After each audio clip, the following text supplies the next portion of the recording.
आज हम आपको एक ऐसी कहानी सुनाने जा रहे हैं जिसमें शादी के एक दिन पहले तक दुल्हन का पता नहीं था और शादी के एक महीने बाद वो विधायक बन गई।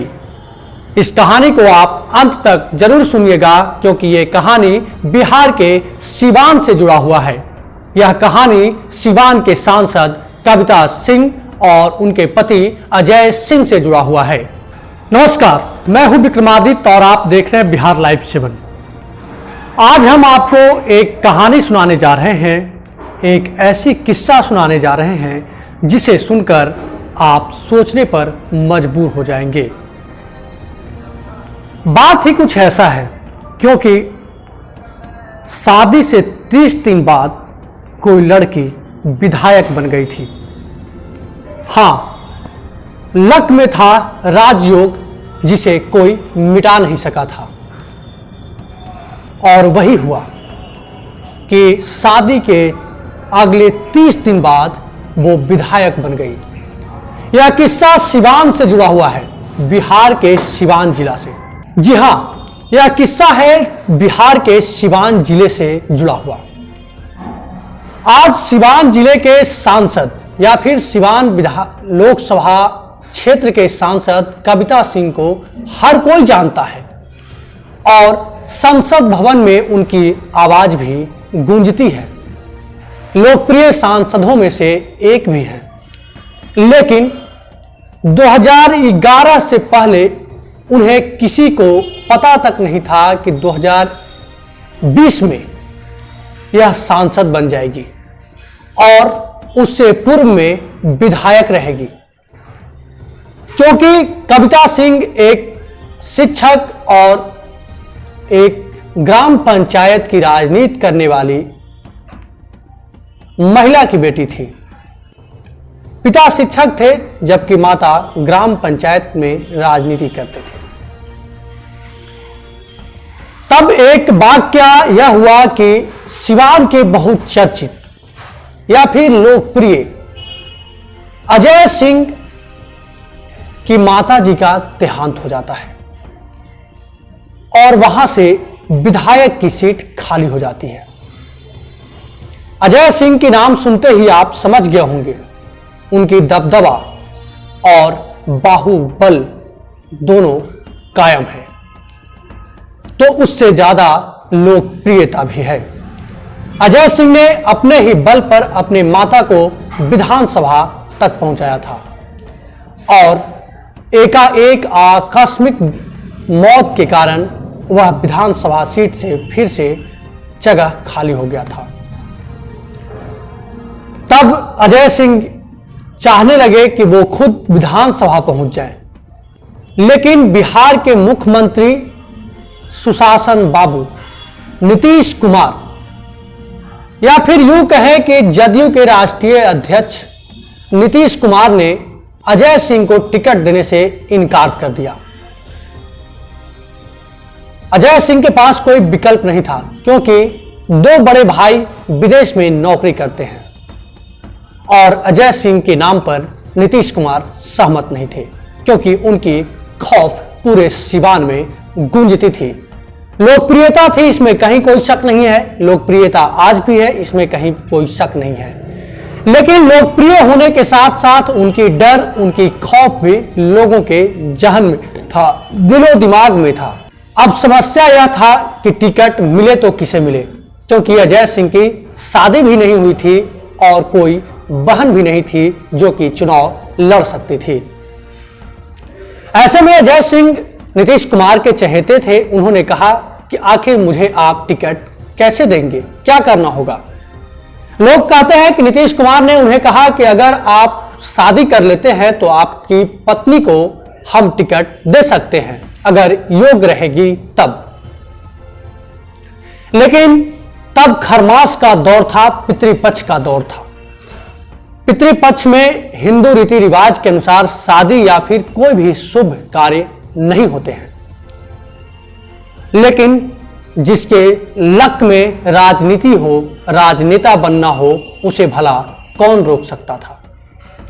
अजय सिंह यादव ने अपने आसपास के लोगों को यह बात बता दी कि हमें शादी करनी है एक ऐसी लड़की से जिसकी उम्र 26 साल हो, वो लड़की ग्रेजुएशन की हुई हो और वो लड़की हमारे समाज से आती हो, उसमें नेतृत्व करने की क्षमता हो। क्योंकि हर किसी को यह बात रास नहीं आ रहा था कि इतना आसान होगा और पितृपक्ष में शादी हो जाएगा।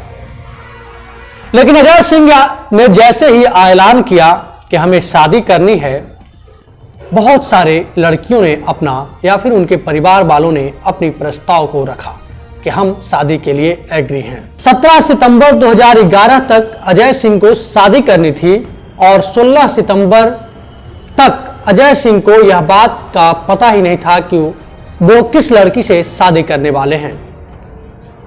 16 सितंबर की लगभग रात्रि के 9 बजे अजय सिंह कविता सिंह के घर जाते हैं और बातचीत होती है। बातचीत में अजय सिंह संतुष्ट हो जाते हैं और कविता सिंह पसंद पड़ जाती है। उसके बाद लगभग 10 बजे का समय रहा होगा, जैसा कि मीडिया रिपोर्ट और उनके जानकार बताते हैं कि लगभग 10 बजे के समय में 16 सितंबर को उनका मैट्रिक से लेकर ग्रेजुएशन तक की सारी सर्टिफिकेट सिवान से पटना के लिए रवाना हो गए और अजय सिंह रात्रि में ही मुख्यमंत्री से मुलाकात किया और उनकी पूरी की पूरी डॉक्यूमेंट मुख्यमंत्री के समक्ष पेश कर दिया। कविता सिंह की डॉक्यूमेंट देखकर मुख्यमंत्री नीतीश कुमार ने मुहर लगा दी कि हम इस लड़की को टिकट दे सकते हैं। मुख्यमंत्री जैसे ही कविता सिंह के नाम पर मुहर लगा देते हैं, अजय सिंह पटना से सिवान के लिए रवाना हो जाते हैं और 5 बजे का मुहूर्त रहता है शादी का। शादी बहुत ही धूमधाम से नहीं होता है, लेकिन अजय सिंह की शादी थी इसलिए ऑटोमेटिक धूमधाम से बन जाता है। सिवान के मेहंदा मंदिर में शादी 17 सितंबर को हुई और उसके बाद वो शादी होते ही जदयू के उम्मीदवार बन गए और चुनाव प्रचार भी शुरू हो गया। 21 सितंबर को जदयू पार्टी अपना सिंबल दे देती है और 23 सितंबर को नॉमिनेशन हो जाता है। 13 अक्टूबर को बाई इलेक्शन होता है और 17 अक्टूबर को इलेक्शन का रिजल्ट होता है जिसमें कविता सिंह विधायक निर्वाचित हो जाती है। 17 अक्टूबर को विधायक बनते ही कविता सिंह एक विधायक बन जाती हैं।